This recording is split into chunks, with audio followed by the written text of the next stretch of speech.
Tuesday, the 25th of June. Welcome our viewers here in Nigeria and around the world. This is your business morning for this day.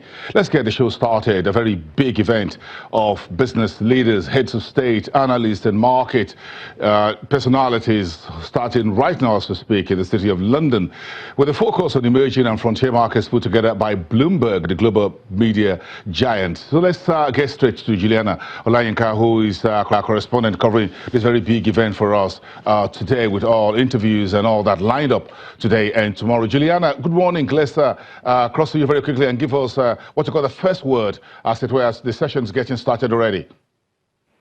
Good morning, Bosun. Well, it's definitely a room of movers and shakers, and even though this has taken, place behind the backdrop of G20 on Friday, this is probably the most important global business gathering taking place this week. Everybody's here, everybody except you, I must say. And Michael Bloomberg did kick us off, really setting the scene, letting the audience of big players know that the world, the masses, are not really happy with the establishment. They're looking forward, they're looking for something more, something different. And he was saying that this is basically a room where we should be getting answers. Of course, the main theme this morning is emerging markets. But as soon as John Flint, the CEO of HSBC, hit the stage, the first question that was put to him is what is going on with trade, which is very, very important. I did wonder whether or not trade and the sanctions and the spat between Iran and US and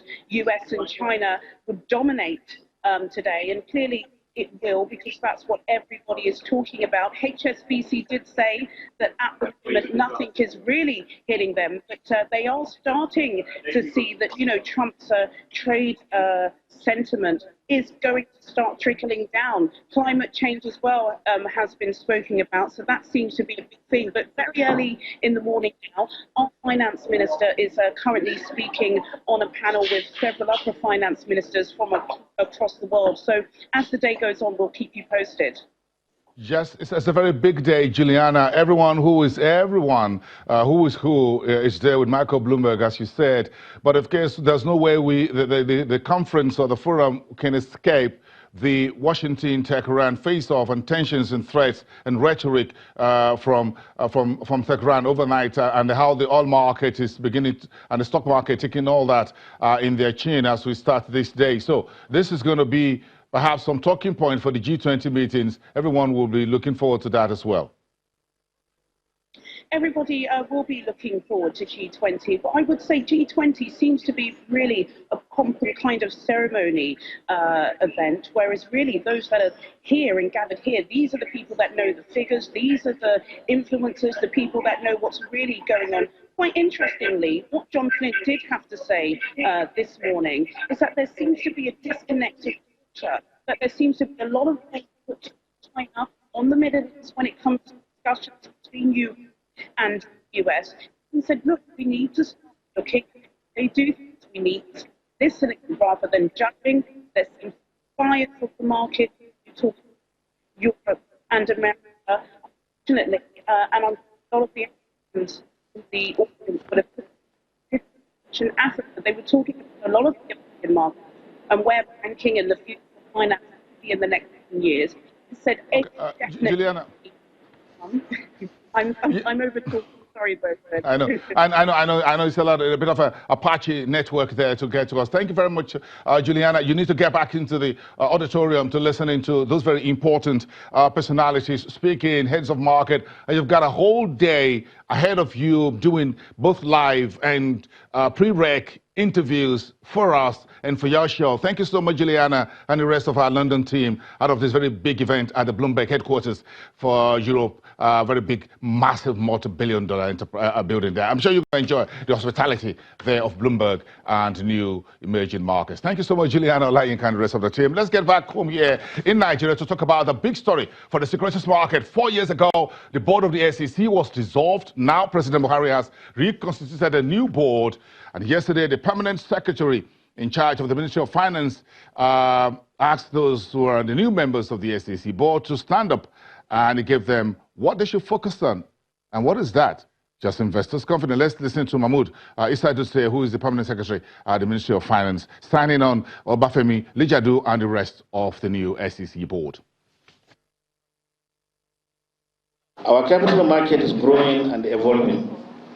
To sustain this growth and eventually transform to a world-class capital market, transparency and investor confidence is key. Investor confidence will accelerate the growth of our markets and increase both domestic and foreign investor participation. Therefore, we must ensure that our market is transparent and listed companies imbibe good corporate governance and accountability.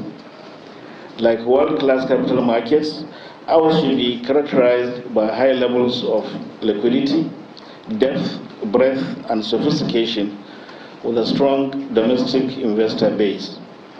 It should be innovative, transparent, due to robust disclosure regimes, and efficient both in price discovery and in the allocation of capital. We must have it in mind that world-class capital markets do far more than provide access to capital. They are enablers of socio-economic development because they hasten the rate of capital formation, foster a meritocracy, and promote good corporate governance, innovation, and entrepreneurship.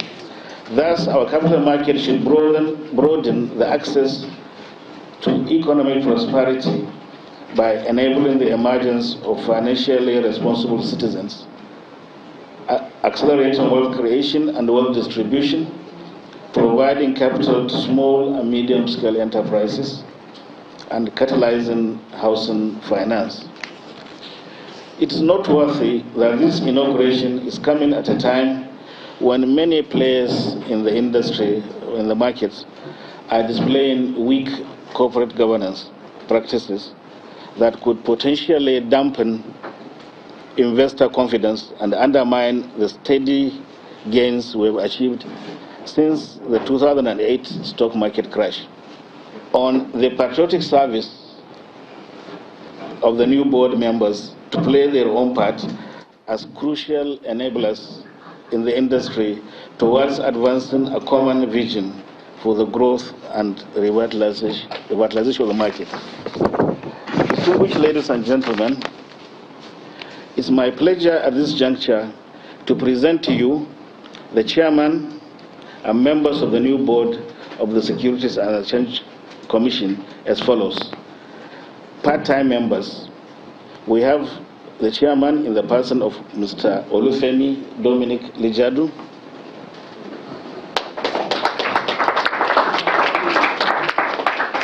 Mr. Okokon Ekanem Udo, who is the representative of the Federal Ministry of Finance. 3, Dr. Angela Adewumi Sere Ejembi, who is the representative of the Central Bank of Nigeria. Then we have Mrs. Ladi Rekia Farouk,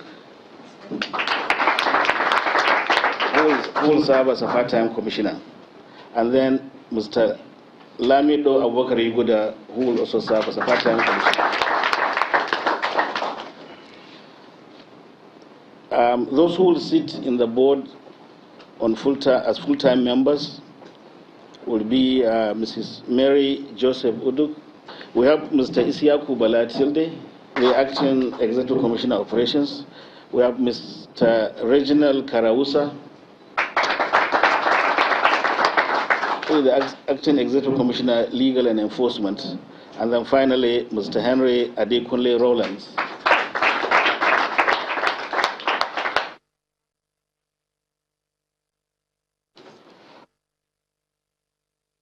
The inauguration of the new SEC board on Monday. Just 1 minute, we'll talk about the commodities market. Quite a lot of big stories around there, here and around the world.